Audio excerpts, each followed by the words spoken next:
ஐயா இதெல்லாம் நல்லா இருக்குதா நீங்கள் பண்ண வேலை, என்ன இந்த மாதிரி போட்டு அசிங்கப்படுத்துட்டீங்களே அப்படின்னு. அப்போ ஐயா சொல்லுவார், இல்லை நீ பறையன் தானே, பறையன்னு சொன்னால் உனக்கு என்னடா வைக்கும்? நீ காலையில் எழுந்த உடனே நான் பறையன் நான் பறையன் பறையன் ஒரு 10 முறை சொல்லுடா, இதுதான்டா இந்த சமூகத்தில் நீ பிறந்து இந்த சமூக விடுதலைக்கு இதுதான் வித்திடும் என்று ரெட்டமலை சீனிவாசன் சொல்றார். என்னையா நம்ம சிறுத்த கருத்தன்றாங்க பறையங்கிறேன்னு சொல்லியிருந்தால் நம்ம மானத்தை எடுக்கிறாருப்பா, எங்கேயும் போய் நிற்க முடியலையப்பா அப்படின்லாம் ஒரு காலத்தில் நாங்கள் சிந்தித்து கொண்டிருந்த போது நாங்கள் செய்த அரசியல் தவறான அரசியல் என்று புரிந்து கொண்டு அதிலிருந்து வெளியே வந்து பறையர் பேரவைன்னு ஒன்று ஆரம்பிச்சோம். பறையன்னு வந்தால் செருப்பால் அடிக்காத நாய்களே அப்படின்னு விரட்டினார. அன்னைக்கு எந்த கோணாரும் கைத்தட்டல, எந்த செட்டியாரும் அந்த கூட்டத்திலிருந்து கைத்தட்டல. இந்த சமூகத்தை சேர்ந்த பறையன் தான் கைத்தட்டினான். இதுதான் சாபக்கேடு இந்த சமூகத்துக்கு. திருவள்ளுவர் பறையர்னு சொல்லிட்டாங்க. ஏங்க ஒரு 85 வயது மதிக்கத்தக்க மனிதர் டப்புனு என் காலை பிடிச்சாங்க. பிடிச்சிட்டு என்ன சொல்றான், தயவு செய்து பறையன்ற வட்டத்துக்குள்ள திருவள்ளுவரை அடக்காதீங்க. யோ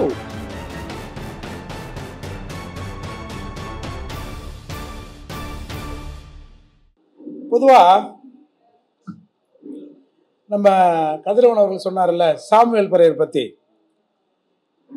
ஐயா சாமுவேல் பறையர் அவர்கள் இந்த அரசு ஊழியர்கள்லாம் கொஞ்சம் பேர் வந்து பறையர்னு சொல்ல மாட்டாங்க இல்லையா. ஐயா என்ன பண்ணுவாரு, இந்த போஸ்ட் கார்டு பார்த்துருப்பீங்கல்ல, போஸ்ட் கார்டில் இப்போ வந்து ஒரு முருகன் அப்படின்னு வச்சுங்களேன், முருகன் சக்கிலியர் அப்படின்னு 2 அட்ரஸ் போடுவார்.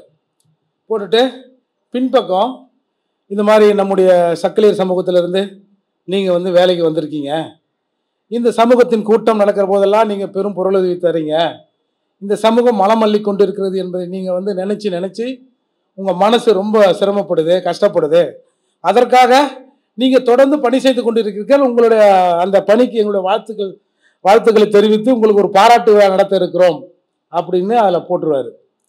போட்டுட்டு அவன் ஏதாவது ஒரு பி செக்ஷன் இருக்கான்னு வச்சுங்க, இவர் சி செக்ஷன் டி செக்ஷன் போட்டு விடுவார். போட்டார்னா அந்த லெட்ரு அந்த போஸ்ட் கார்டு ஒவ்வொரு செக்ஷனாக சுற்றி வரும். இவன் சாதியை மறைச்சிருந்தான்ல, இவன் சக்கிலியர்னு எல்லாருக்கும் தெரிஞ்சிடும்.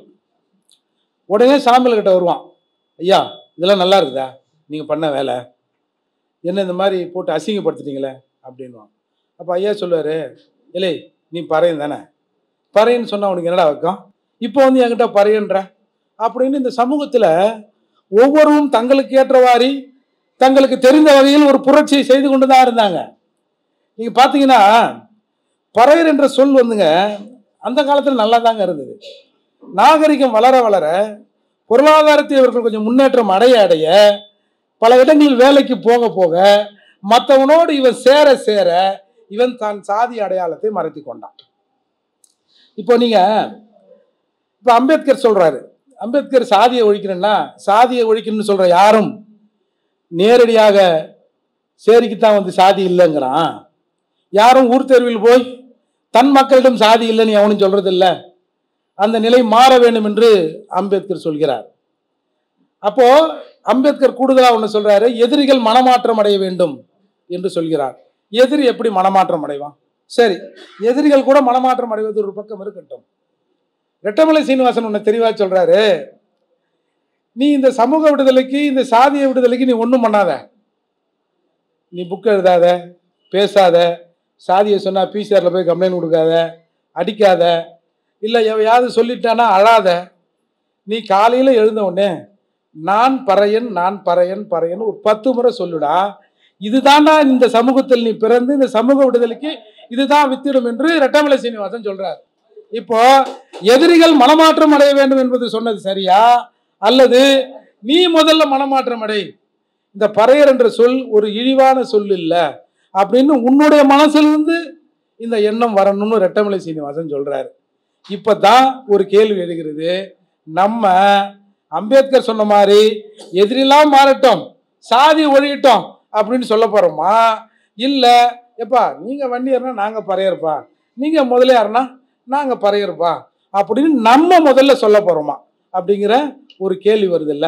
அந்த கேள்வியின் வெளிப்பாடு தான் இன்றைக்கு வெகுவா கொஞ்சம் பேர் வந்து பறையர்னு சொல்ல ஆரம்பிச்சிருக்கோம். நாங்கள்லாம் ஒரு இயக்கத்தில் இருக்கும்போது நாங்கள் சிறுத்தை புலி அது இதுன்னு இருந்தோம். அப்போ சென்னையில் கிருஷ்ணப்பறையனான்னு ஒருத்தர் இருந்தார். கிட்டத்தட்ட சென்னையில் இருக்கிற வீதிகளில் ஒரு 10 அடிக்கு பறையனே தமிழன், தமிழனே பறையன் அப்படின்னு எழுதுவார்.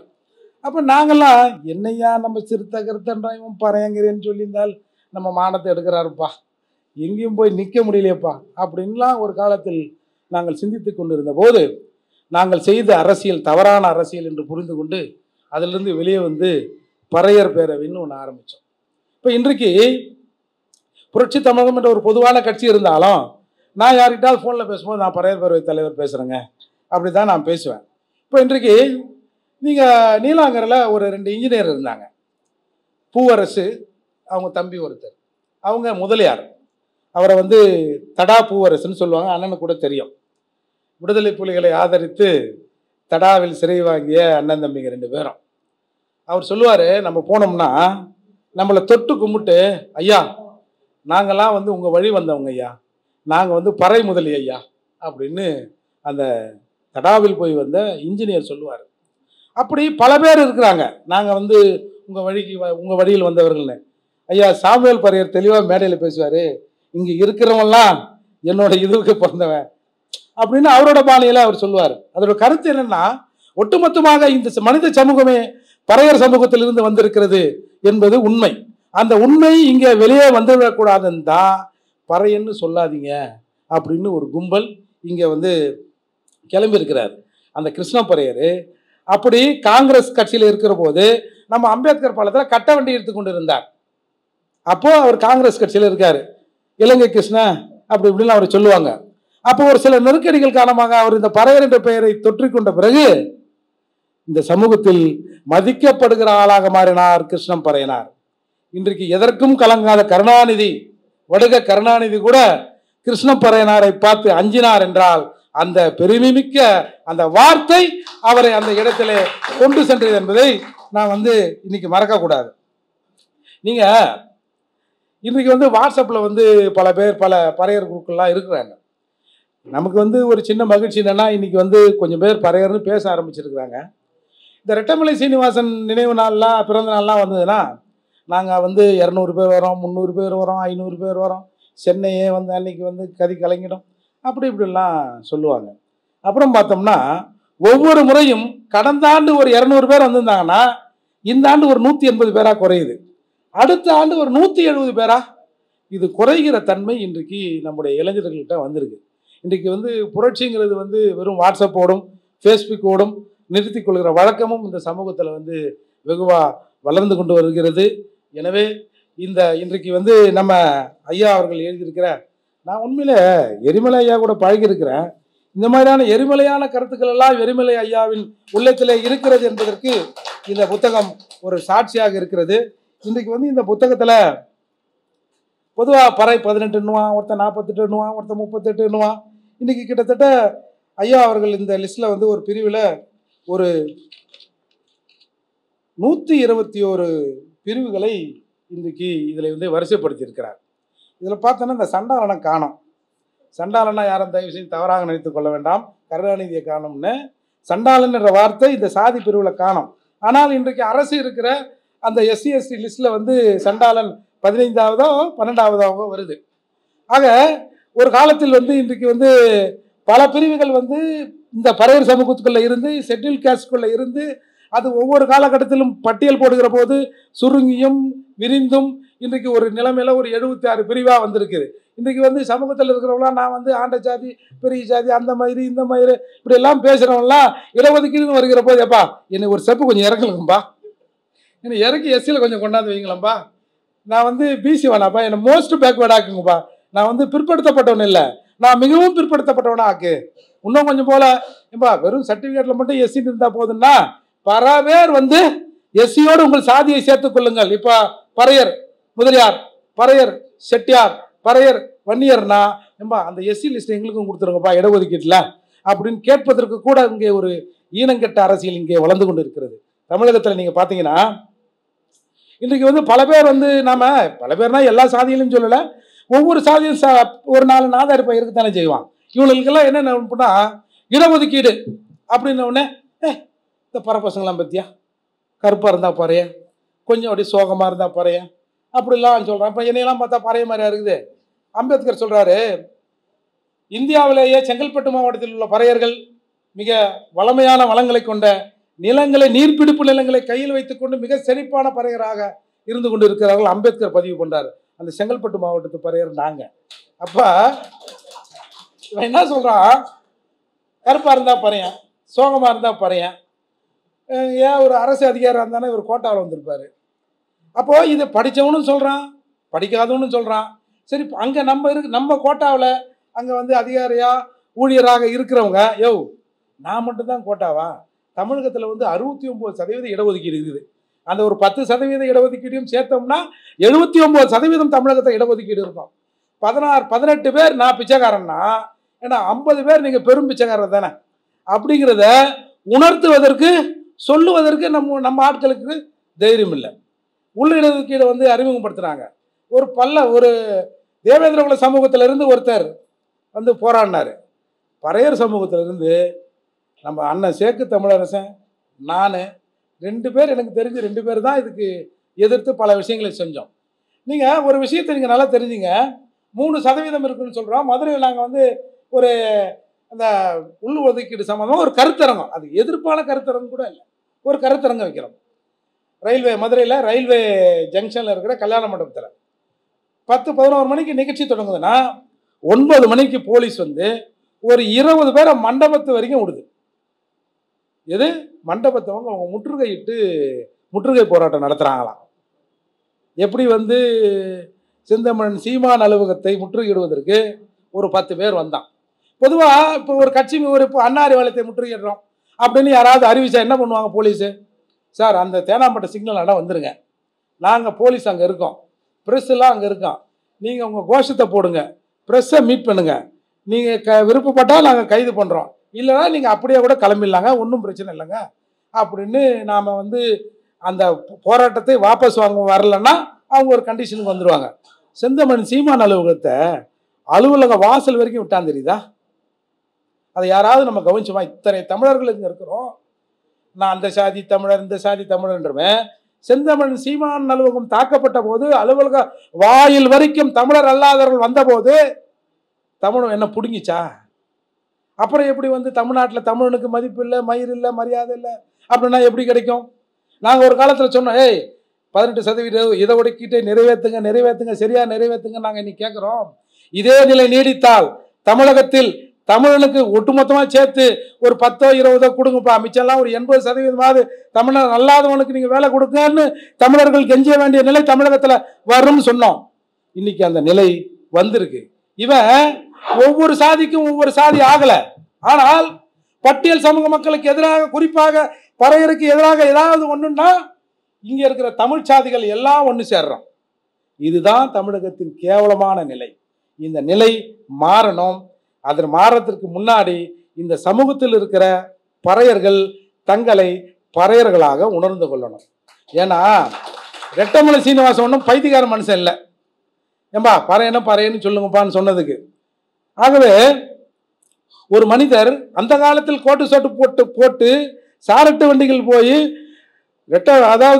வெட்டமேசை மாநாடுகள்லாம் வந்து கலந்து கொண்டவர், இங்கே இருக்கிற அண்ணா யூனிவர்சிட்டி சான்சலராக இருந்தவர், மேல் சபை உறுப்பினராக இருந்தவர், எம்எல்ஏவாக இருந்தவர். அந்த மனுஷன் அந்த காலத்தில் கோட்டு போட்டு சுட்டு நான் பறையன்னு எழுதி வைக்கிறான்னா இன்னைக்கு கஞ்சிக்கு வக்கில் அதை நம்ம சொல்றதுக்கு என்னடா கேடு உங்களுக்கு? ஏன் நாம வந்து கோட்டு சுட்டை இருந்து இன்னைக்கு கஞ்சிக்கு வக்கில்லாம இன்னைக்கு அலையிறோம்னா நம்முடைய அடையாளத்தை நாம் என்றைக்கு மறந்தோமோ, என்றைக்கு மறைத்தோமோ அன்னைக்கு பிடிச்சதுதான் நமக்கு சனிய. எனவே இங்க இருக்கிற எனது அருமை சொந்தங்கள், எனது அருமை சகோதரர்கள், தயவு செஞ்சு நம்ம பறையர்னு வெளியில சொல்லணும். இல்லைன்னா இங்க பாருங்க, நம்ம பாரிசாலன் கூட பேசினார்ல, பறையன்னு வந்தா செருப்பால் அடிங்க அந்த நாய்களே அப்படின்னு விரட்டினார. அன்னைக்கு எந்த கோணாரும் கைத்தட்டல, எந்த செட்டியாரும் அந்த கூட்டத்திலிருந்து கைத்தட்டல. இந்த சமூகத்தை சேர்ந்த பறையன் தான் கைத்தட்டினான். இதுதான் சாபக்கேடு இந்த சமூகத்துக்கு. இந்த நிலை யாரை பாத்துரா வந்து பறையன்னு வந்தா செருப்பால் அடின்னு ஒரு செருப்பு அங்கே பறந்திருந்தா அந்த ஷூ அதை பேசியிருக்குமா? பேசியிருக்காதுல்ல. அப்போ பறையர்கள் இவ்வளவு ஈனமான கட்டு. நாம அண்ணன் சொல்லுவாரு, நான் அடிக்கடி அண்ணன் கூட சொல்லுவேன், ஏன்னா நம்ம நீங்கள் என்னென்னவோ பெருமையாக சொல்கிறீங்க. இப்போ உங்கள் அம்மா நல்லவ, உங்கள் அம்மா அப்படி, உங்கள் அம்மா இப்படின்னு நீங்கள் சொல்கிறீங்க. நம்மளுங்க என்ன சொல்கிறானுவா, அண்ணன் வந்து பறையறுகிறேன்னு சொல்கிறாருல்ல, அதால் நம்ம அம்மாவை பற்றி கொஞ்சம் பெருமையாக அவர் சொல்கிறாருப்பா. நம்ம அம்மா அப்படிலாம் இல்லைப்பா, அது ஒரு மாறிப்பா அப்படின்னு நம்பால் சொல்கிறாள. இது எப்பனே மாறும்னு நான் அண்ணங்கிட்ட அடிக்கடி கேட்பேன். அதால் இந்த சமூகத்தில் இருக்கிற இப்படி வந்து ஔவையார் அவங்க இவங்கெல்லாம் பறையர் சமூகத்திலேருந்து வந்தவர்கள். திருவள்ளுவர் பறையர்னா இவனுவா அண்ணெல்லாம் சும்மா சொல்கிறாங்க, இவங்க பறையங்கிறேன்னு சொல்கிறாங்கல்ல, அதால் பறையர்னா கொஞ்சம் தாழ்வானவர் இல்லை அப்படின்னு அண்ணெல்லாம் சொல்கிறாங்க அப்படின்னு சொல்கிறாங்க. நாங்கள் இந்த திருவள்ளுவர் தினத்துக்கு வருடா வரும் கொட்டிவாக்கத்தில் ஒரு விழா பண்ணுவோம், திருவள்ளுவர் பறையர்னு. நீங்கள் நம்ப மாட்டீங்க, ஒரு எழுத்தாளர், அவர் பேரை சொன்னால் கொஞ்சம் பாவம் அவருக்கு நல்லா இருக்காது, ஒரு 85 வயசு, அரும்பாக்கத்தில் இருக்கார். அப்படி பேசினே இருக்கும்போது திருவள்ளுவர் பறையர்னு சொல்லிட்டேங்க. ஏங்க, ஒரு 85 வயது மதிக்கத்தக்க மனிதர் டப்புன்னு என் காலை பிடிச்சாங்க. பிடிச்சிட்டு என்ன சொல்கிறான், தயவு செய்து பறையன்ற வட்டத்துக்குள்ள திருவள்ளுவரை அடக்காதீங்க. யோ, எங்க தாத்தா, எங்க முப்பாட்டை, எங்க சமூகத்திலேருந்து ஒருத்தன் வந்திருக்காரு, அப்போ இவரெல்லாம் நம்ம சமூகத்து ஆள்தான் அப்படின்னு சொன்னா சரி கொஞ்சம் நெறிமுறையோடு நாம் இருக்கணும்னு எங்க சகோதரர்கள் நினைப்பாங்கன்றதுக்காக நாங்கள் சொல்றோம். சரி, நான் என்ன சொல்றேன், சரி உங்க கம்யூனிட்டியில வந்து திருவள்ளுவர் பிறந்தான்னு வச்சுக்க, நீங்க உங்க கம்யூனிட்டி ஆள்னு சொல்ல மாட்டேன் அப்படின்னு சொன்னா அதுக்கு அந்த ஆள் சொல்றாரு, இல்லைங்க அவரு உலக பொதுமறையை ஏற்றினார் இல்லைங்க, அதால நீங்க வந்து ஒரு குறுகிய சாதி வட்டத்துக்குள்ள அவரை அடைக்கிறீங்க அப்படின்னு சொன்னான். ஆகவே இதை நம்மால்கிட்ட சொன்னா அண்ணன் சும்மா சொல்றாருப்பா, திருவள்ளுவராது பறையராது அப்படின்னு நம்மாலே சொல்றான். இதையெல்லாம் கடந்து இன்றைக்கு தமிழகத்தில் அண்ணனை போல எங்களை போன்ற பல பேர் இன்றைக்கு வந்து பறையர் என்ற அந்த பெயரோடு திரிந்து கொண்டு இருக்கிறோம். குறிப்பாக அரசியலில் வந்துங்க பறையர்னு சொன்ன யாரும் பெருசாக சோபிச்சதில்லை, பெருசாக வெளியே வந்ததில்லை. அது கடந்த கால வரலாறுகள். அது கிருஷ்ணமரையிலேருந்து நம்ம சாமுவேல் பறையர் வரைக்கும். சாமுவேல் பறையர் ஒரு தடவை திருவான்மியூரில் ஒரு மெஸ் ஒன்று இருக்குது. அந்த மெஸ்ஸில் இரவு சாப்பிட போகிறோம். ஒரு பெரிய டேபிள் இருக்குது, ஒரு 4-5 பேர் உட்காந்துருக்குறோம். ஒருத்தன் வந்தான், ஒரு 4 இட்லி வச்சான். வச்சுட்டு இவர் அதை சரியாக கீழே குடிஞ்சிருந்தார், அதை கவனிக்கலை. அப்புறம் அந்த சாம்பார் வாளி எடுத்துகிட்டு வந்தான். எடுத்துகிட்டு வந்து அந்த டேபிள் மேலே இப்படி வச்சாங்க. அந்த பூணில் பார்த்தாரு பாருங்க, மனுஷன் ஒரே அடி அந்த டேபிளை அடித்தவொடனே பக்கத்தில் அந்த வாளி கவுந்து பக்கத்தில் இருக்கிறவங்களாம் மேலெல்லாம் சாம்பார் அப்படி. ஏய், எவனை எதிர்த்து நாம் வந்து இங்கே வந்து அரசியல் பண்ணுறோமோ அவன் ஹோட்டலில் நான் வந்து சாப்பிட்டு வயிறு வளர்க்க வேண்டிய அவசியம் எனக்கு இல்லை அப்படின்னு சொன்ன மனுஷன் யாரால் போற்றப்பட்டார்? எங்களை போன்ற எவெல்லாம் பறையர்னு சொல்கிறோமோ அவங்களால் மட்டும்தான் போற்றப்படுகிறார். எனவே இங்கே தலைவர்கள் மேலே தப்பு இல்லை, இங்கே இருக்கிற பறையர் சமூகத்தில் இருக்கிற நபர்கள் மீது தான் பெரும் தவறு இருக்கிறது என்பதை இந்த சமூகம் என்றைக்கு உணர்ந்து கொண்டு இருக்கிறதோ, இன்றைக்கு பேசுவதற்கு இங்கே ஒரு 5-6 பேர் பறையன்னு பேசுறதுக்கு இருக்கிறோம். இவர்களும் மதிக்கப்படவில்லை என்று சொன்னால் நாளைக்கு இந்த 5-6 பேர் இருக்க மாட்டான். உன் புள்ள நாளைக்கு தமிழகத்தில் பீ வாடுறதை எவனாலும் தடுக்க முடியாது. அதை மனசுல வச்சுங்க. நான் பீ வாடுறது தப்புன்னு சொல்ல, ஒரு நிர்பந்தத்தின் அடிப்படையில் நீ வார வைக்கப்படுவாய், உன்னோட வாரிசு. அதால நீ வந்து பொதுவாக இந்த பறையன்ற பேரை நாங்கள் புனிதப்படுத்துறோம், பறையர் சமூகத்தை தூக்கி மேலே நிறுத்துறோம் இப்படிங்கிறதுலாம் வேணாம். உன் புள்ள நாளைக்கு இந்த சமூகத்தில் சரிசமமாக மதிக்கப்பட வேண்டும் என்று சொன்னால் இன்றைக்கு பேசப்படுகிற இந்த பறையர் என்ற வார்த்தையை நாம் இந்த நாடு முழுக்க கொண்டு செல்ல வேண்டும், வீடு முழுக்க கொண்டு செல்ல வேண்டும். உன்னை யார் என்று கேட்டால் நான் பறையர் என்று நம்முடைய சந்ததி நாம் என்றைக்கு சொல்கிறோமோ அன்றைக்குத்தான் இந்த சமூகத்திற்கு விடுதலை. அந்த விடுதலை பாதையில் அண்ணன் எழுதியிருக்கிற இந்த புத்தகம் ஒரு அந்த என்ன சொல்லுவாங்க, அதை வினை ஊக்கியாக இத்தகைய புத்தகங்கள் செயல்படும். எனவே இருக்கும்போதே நாம் எரிமலை போன்றவர்களை நாம் மதிக்க வேண்டும், புகழ் பாட வேண்டும், அவர்களுக்குரிய அந்தஸ்தையும் அங்கீகாரத்தையும் இந்த சமூகம் வழங்க வேண்டும் என்று கூறி முடிக்கிறேன். நன்றி, வணக்கம்.